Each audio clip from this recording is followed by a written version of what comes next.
You know the feeling. You start off, you do like an amazing 4 or 8 bar loop, and you like start working on it, and it's the best thing you've ever written, and then you just get absolutely totally stuck. Or you get going, you love what you're doing, and then an hour later you're just like tearing your hair out. You don't know how to continue, you don't know how to finish. Starting tracks, I think, is really fairly straightforward. Making them into coherent whole tracks that really sort of have a coherent flow is much more difficult.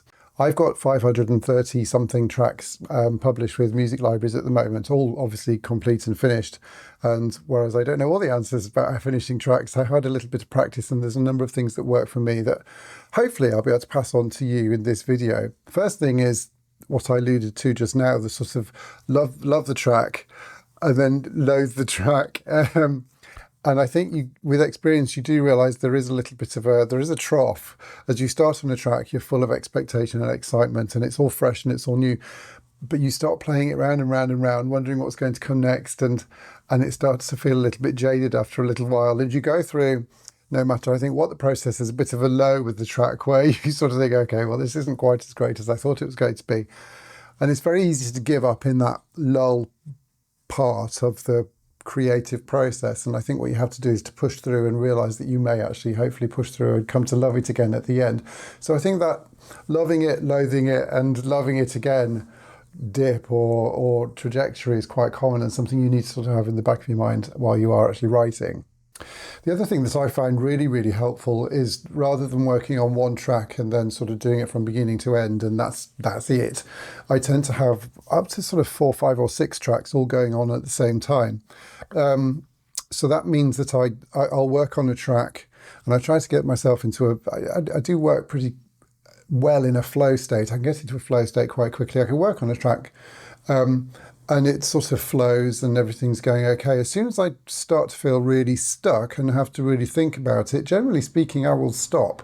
And I do get stuck, or I realise that I'm not being that efficient, or I've just listened to the track too many times. And I think that over listening and repeated listening is a real issue, because you get tied up just with one bit of it rather than looking at the overview.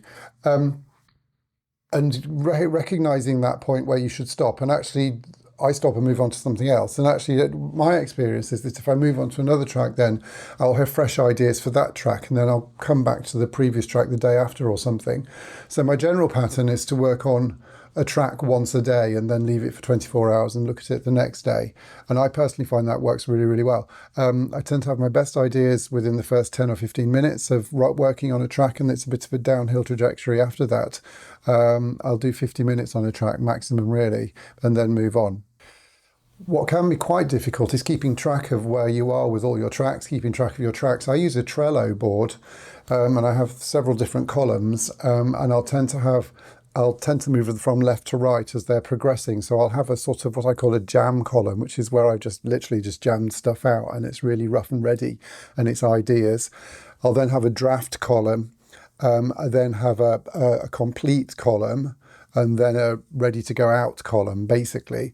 And so those 6 tracks that I'm working on at the same time might be at different stages, which again, I think is quite helpful. I think having everything at the beginning stage where you're really having to work on structure and stuff is really tough. But if you've got something that you're working on at the beginning stage where you're having to work out exactly what it is at the same time as working on something maybe that's more polished and ready for mixing, then you're using 2 sort of slightly different skills. And I think it works well. It sort of doesn't tire my brain out quite so much. So that's possibly worth trying as well.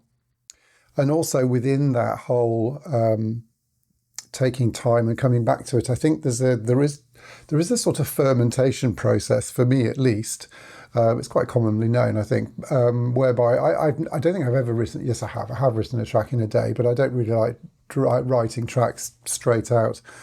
I do tend to find that when I'm not really thinking about it, when I'm walking the dog or when I'm in the shower, or weirdly enough, sometimes I sort of wake up in the morning having process this. The subliminal brain is quite a really, really powerful thing. It's not a lot I know about, not something I know a lot about, but it is definitely at work. And I think if you give it the opportunity just to mull over what you've done and to ferment your work, I think rather than sitting there staring, trying to come up with an idea now, that is the thing to do. The other thing that works really, really well is setting a schedule.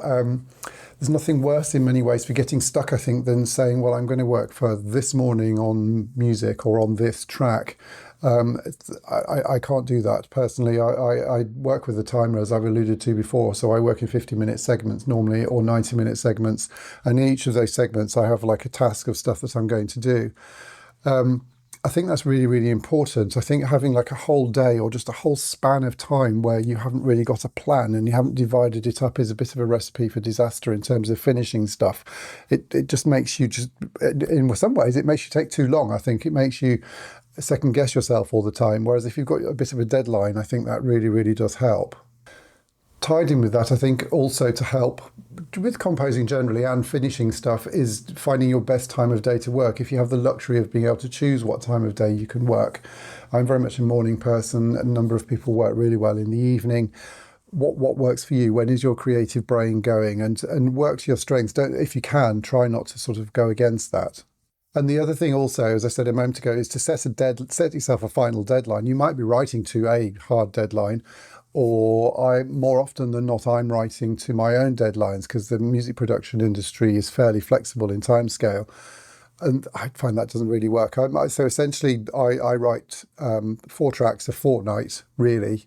And have 4 or 6 tracks looping around at the same time. And I'm writing 2 tracks a week, basically. So I work in a fortnightly block. But at the end of that fortnight, those 4 tracks are finished, come hell or high water. It's done. And if I'm running out of time, then, to a certain extent, I don't have time to second guess myself. There is I've said this before, Pareto principle, is it? Or there's something, can't remember. There's some rule that says the amount of work will fill the amount, the work will be done in the amount of time available to do it in or something. And if you do set yourself a deadline, then you will, it will get done and move on. There's nothing worse in a way than just working on a track and going and going and going and going and going until it's perfect and waiting till it's finished. It'll never be finished. You need a deadline. And then you learn more and you'll develop more by starting something new and moving on. I talked about jam sessions a few minutes ago. So that's the first column of my Trello. So I do sort of improvise. I can't really play piano very well, but I can sort of improvise stuff and just really literally just throw stuff at the wall to see what sticks.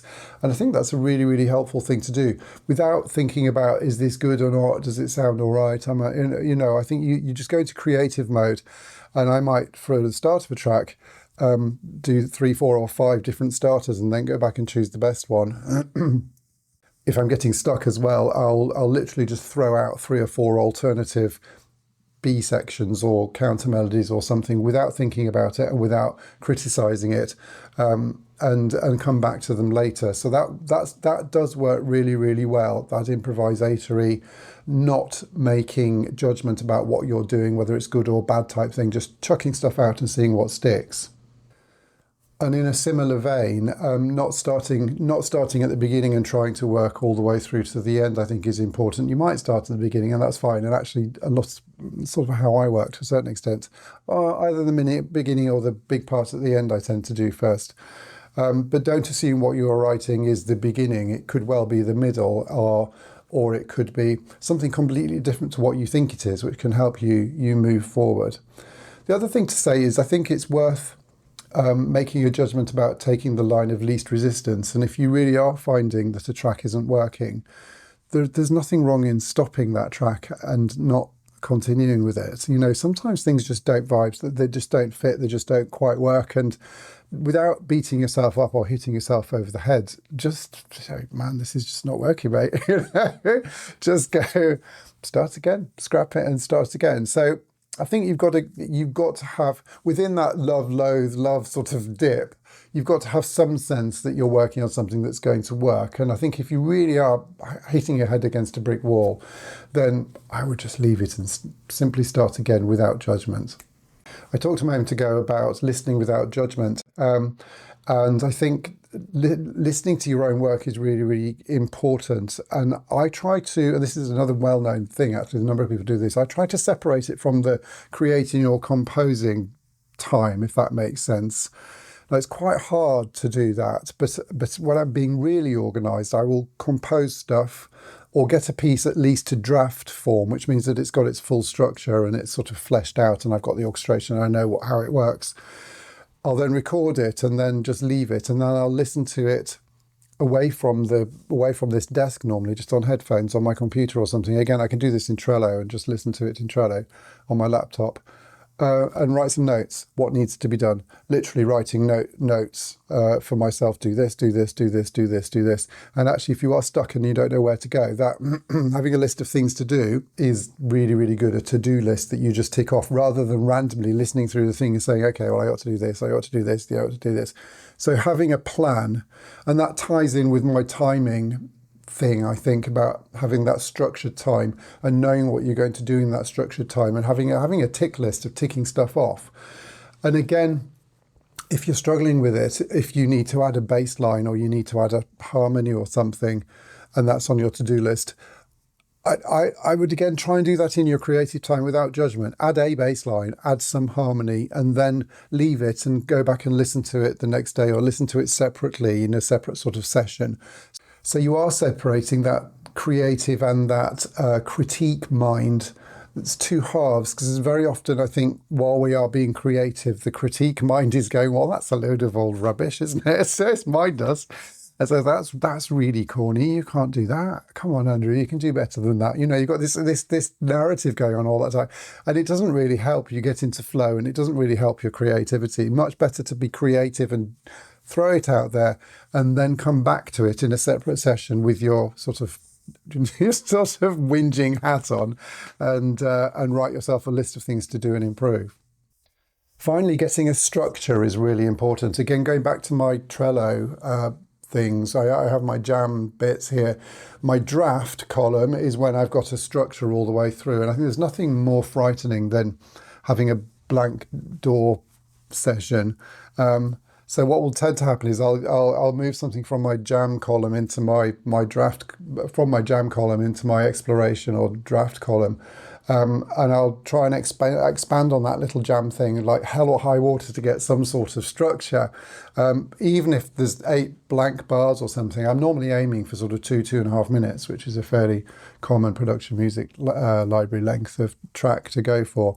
So I'll tend to put my 2-minute marker in and then plan out my 8-bar phrases or 4-bar phrases or whatever I'm doing to get me to those there, work out where the repeats are going to be, and come hell or high water, get some really, really basic skeleton structure in front of me so I know where I'm working. There's nothing worse than working on a section of music, not really knowing how it works within context or where it goes in a piece, and working on that little 8-bar segment or whatever it is until it's perfect and listening to it over and over and over again. It's perfect, and then thinking, well, what comes next? And that you're so in your head with those 8 bars, it's really, really difficult to then get the overarching view and sort of do the whole piece. So my advice, or what I find best, is to sketch out in really, really sort of very basic sort of harmonies and stuff, the whole thing, and then gradually fill it in bit by bit. So there you go. Well, 500 tracks. There's a lot of people that have written more than that. I'll be really, really happy when I've written 1,000. It'll take me another 4 years or so.